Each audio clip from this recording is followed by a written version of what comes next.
할렐루야, 우리 하나님을 찬송합니다. 하나님은 불변하시고 우리 인생 세상은 변하여도 하나님은 변치 아니하시는 항상 아침빛같이 일정하신 하나님이신 줄 믿습니다. 굴성이 보약 큐티, 오늘 2023년 1월 31일 화요일입니다. 레위기 11장에서 13장까지 말씀을 오늘 공부하도록 하겠습니다. 저는 여전히 차가 그냥 한 한국 돈으로 거의 300만 원 가까이 그 수리비를 내야 될 정도로 그게 이제 그 클러치인지 라이닝인지 뭐 산발인지 뭔지 하여튼 뭔가가 나가버렸어요. 하여튼 그 파워가 전달이 안 돼요. 그래가지고 이제 차 고칠 때까지 여기 케이프타운에 제 이제 후배 선교사인 이규성 선교사님 댁에 머물면서 이렇게 말씀 촬영하고 또 하나님이 또 좀 쉼을 주시는 것 같아요. 쉼을 주신 것 같아요. 하나님이 주시는 쉼을 또 감사하면서 많이 또 신앙을 생각하고 하나님 섬기는 걸 생각하고 사역을 생각할 수 있는 시간들이 되는 것 같습니다. 오늘 말씀에 먹으면 안 되는 부정한 동물들에 대한 언급이 나옵니다. 레위기 11장 말씀에 이 말씀을 읽다 보면 우리 한국 사람들은 별걸 다 먹잖아요. 별걸 다 먹고 뭐 깨구리도 잡아먹고 쥐도 잡아먹고 저 어려서 배고픈 게 막 메뚜기도 잡아 구먹고 별걸 다 먹은 우리 한국인으로서는 잡식성이잖아요. 우리는 막 바닷속에 있는 것도 뜯어먹고 근데 구약에 이런 뭐 먹지 말라. 이건 부정한 것이다. 정결한 것만 먹어라. 아니 만들기는 하나님이 다 만들어 놓으시고 하나님이 창조해 놓으시고 왜 어떤 것은 부정하다 그러고 어떤 건 먹지 마라 그러고 그런지 모르겠어요. 그래서 우리 한국인이 옛날 그 구약에 살던 유대인이 아닌 것이 다행이죠. 유대인들은 지금도 구약에 매여 있는 유대인들은요 돼지고기로 만든 제육볶음 돼지고기 전혀 안 먹습니다. 안 먹어요. 안 먹어. 그래서 여러분 유대인을 향해서 무서운 욕이 뭔지 아세요? 에라 돼지고기 먹을 사람. 그러면 그게 무서운 욕이에요. 낙타, 사반이 뭔고 했더니 너구리를 사반이라 그랬답니다. 너구리다 그럽시다 그냥. 낙타. 혹시 사반이라고 옛날 성경에 돼 있는데 낙타, 사반, 너구리, 토끼, 돼지고기 못 먹겠어요. 못 먹겠어요. 발에 굽이 갈라지지 않았거나 대세김질하지 않은 짐승은 부정하다고 못 먹게 하셨습니다.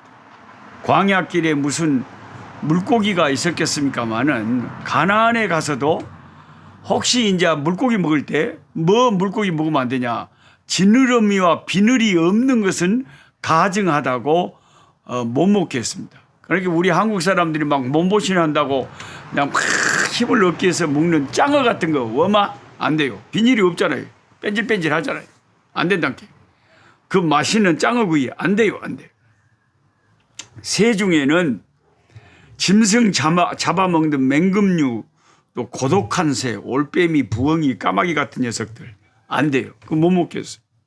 또 더러운 거 먹고 사는 뭐 뱀 먹는 황새 같은 종류는 먹으면 안 된다고 하셨습니다. 곤충 중에서는 세례 요한이 먹고 살았던 메뚜기류는 먹을 수 있어요. 메뚜기류는 먹어도 되지만 다른 곤충은 거의 먹지 말라 그랬어요.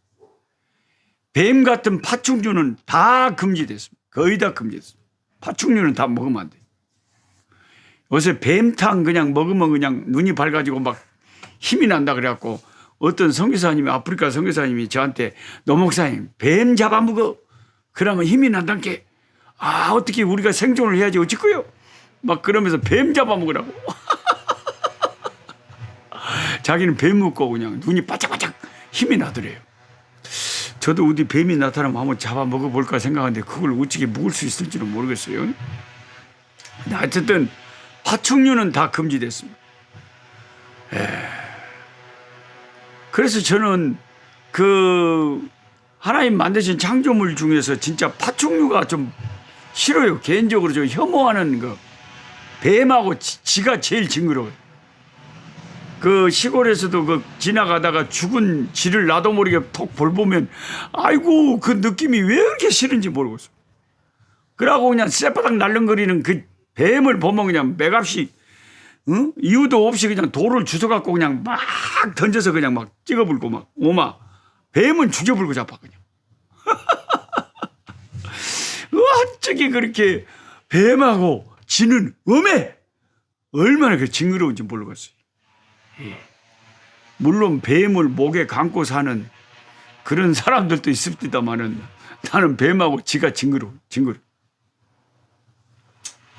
근데 가만히 생각해 보면 아까도 제가 말씀드렸지만 부정하니까 먹으면 안 된다고 분류된 동물들도 자기들 입장에서는 겁나게 서운할 거예요. 하나님 앞에. 아니 만들기는 하나님이 만들어 놓고 왜 우리는 못 먹게요? 왜 차별하는 게요? 그러니까 우리는 하나님의 깊은 경륜과 의도를 다 파악할 수가 없죠. 왜 구약의 돼지고기를 먹으면 안 되는지 이유를 다 수긍할 수 없죠. 돼지고기가 얼마나 맛있는지 잘해 먹으면 순댓국도 맛있고. 그러나 하나님은 에덴 동산에서도 선악과를 두시고 그것은 먹지 말라 그랬잖아요. 그건 먹지 말라 그랬잖아요. 네. 우리가 하나님께 순종하는지 순종 안 하는지를 하나님은 알고 싶으셨던 것이죠. 그래서 다른 것은 다 따먹은데 선악과는 안 되니 그렇게 딱 금하신 거죠. 이 먹거리라는 것은 인간에게는 일상생활과 밀접하게 관련되어 있잖아요.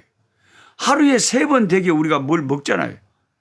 식사 자리에 앉을 때마다 유대인들은 이 음식이 하나님이 금하신 것인가 허락하신가를 점검해야 했습니다. 그렇다면 하루에 3번은 무조건 하나님을 생각하고 말씀을 율법을 생각할 수밖에 없겠죠.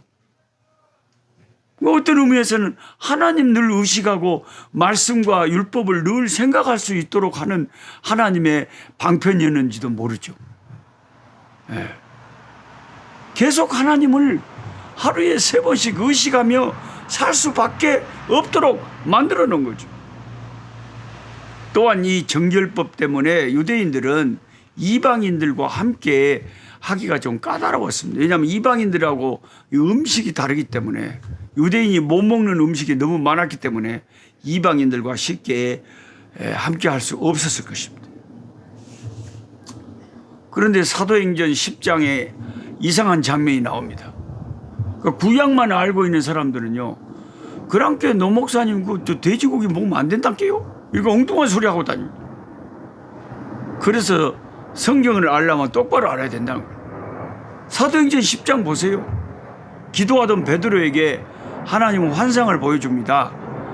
뭔 환상을 보여주냐면 레위기서에 부정하니 먹지 말라고 금지한 동물들만 다 보여줘요. 보따리 싸갖고. 그러면서 뭐라 그런지 아세요? 일어나 잡아먹으라.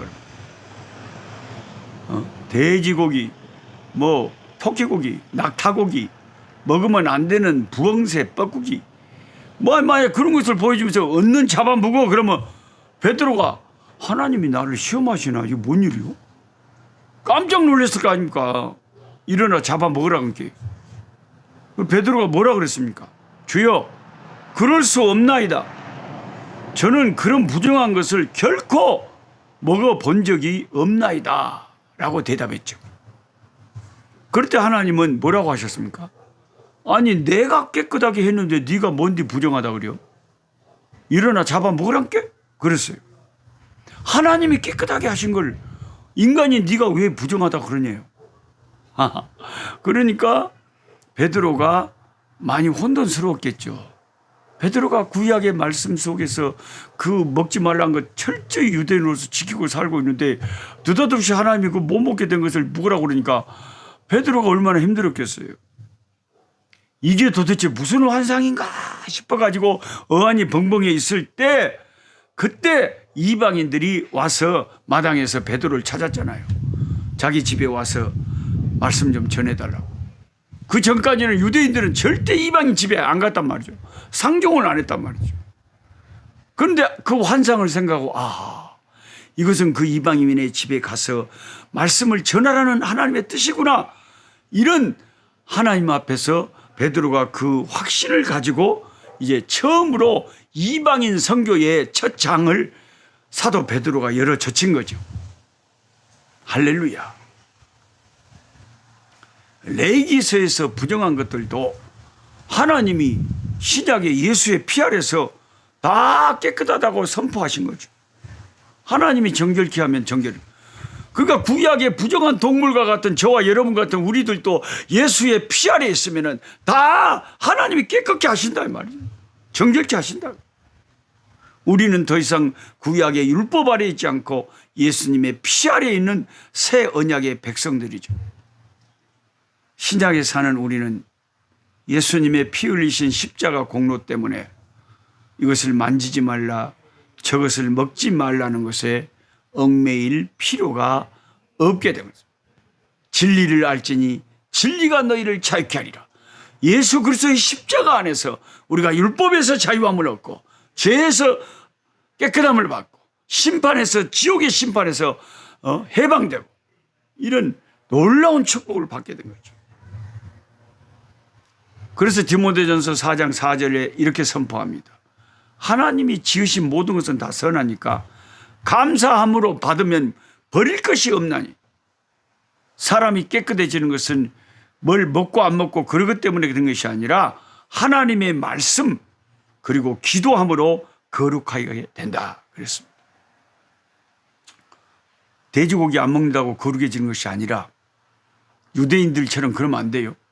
우리는 말씀과 기도로 거룩해지는 것입니다. 레위기의 정결법을 읽으면서 우리는 율법에서 우리를 자유케 하려고 단번에 영원한 속죄의 피를 흘려주신 우리 구주 예수님께 감사와 찬양을 드리지 않을 수가 없습니다.